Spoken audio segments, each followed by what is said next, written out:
শাহবাগ বনাম শাপলা, ভারতপন্থী বনাম পাকিস্তানপন্থী, রাজাকার বনাম ভুয়া মুক্তিযোদ্ধা। ২০১৩ সালের গণজাগরণ মঞ্চ ঘিরে এমন ট্যাগিং রাজনীতি শুরু হয় যে বিভাজনের প্রভাবে পরবর্তী ১০ বছর অনেকের উপর নেমে আসে অমানবিক নির্যাতন। জুলাইয়ে ছাত্র জনতার এত বড় অর্জনের পর আবার কি ফিরে আসছে সেই ট্যাগিং, সেই একই রকমের বিভক্তি? ট্যাগিং রাজনীতি বলতে মূলত বোঝায় কোনো ব্যক্তি বা দলকে অপবাদ দিয়ে সমাজে হ্যায় করা, গুরুত্ব কমিয়ে দেয়া, সহজ পরিচয়ে আবদ্ধ করে ফেলা। ২০২৪ সালের জুলাই আগস্টের গণ অভ্যুত্থানের পর নতুন করে অনেকের মধ্যেই দেখা যাচ্ছে এই প্রবণতা। আলোচনায় শাহবাগ আর শাপলা ইস্যু।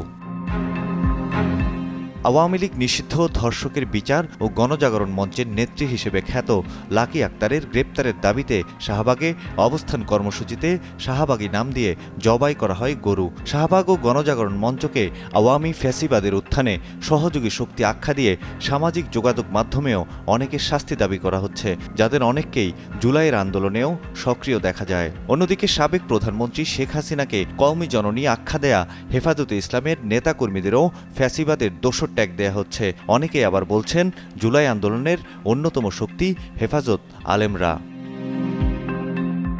দেশ জুড়ে তোলপাড়, ওয়ালটন ফ্রিজ কিনে আপনিও হয়ে যেতে পারেন মিলেনিয়ার। এদিকে শাহবাগকে ট্যাগ মানতে নারাজ ইসলামী ছাত্র শিবিরের সভাপতি জাহিদুল ইসলাম বুধবার ফেসবুকে দেয়া এক স্ট্যাটাসে তিনি জানান, শাহবাগ ট্যাগ নয়, ফ্যাসিবাদের প্রতীক।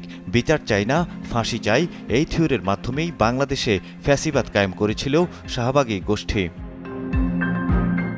গণজাগরণ মঞ্চের নেতাকর্মীর আবির্ভাব কোনোভাবেই বরদাস্ত করা যায় না বলে মন্তব্য করেন বিএনপির আন্তর্জাতিক বিষয়ক কমিটির সদস্য ইঞ্জিনিয়ার ইশরাক হোসেন। বুধবার নিজের ফেসবুক পেজে এক স্ট্যাটাসের মাধ্যমে তিনি এ মন্তব্য করেন।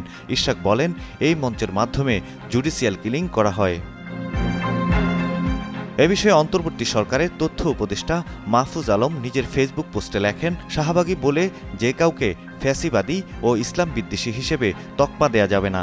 গণজাগরণ মঞ্চের অনেকেই হাসিনার ফ্যাসিবাদের বিরুদ্ধে লড়াই করেছেন। শাপলা শাহবাগের কর্মীরা সহযোদ্ধা হয়েছিলেন বলেই শেখ হাসিনার পতন ঘটেছিল। অভ্যুত্থান পরবর্তী বাংলাদেশে শাহবাগ ও শাপলা পরিচয়ে বিভেদ চান না তিনি।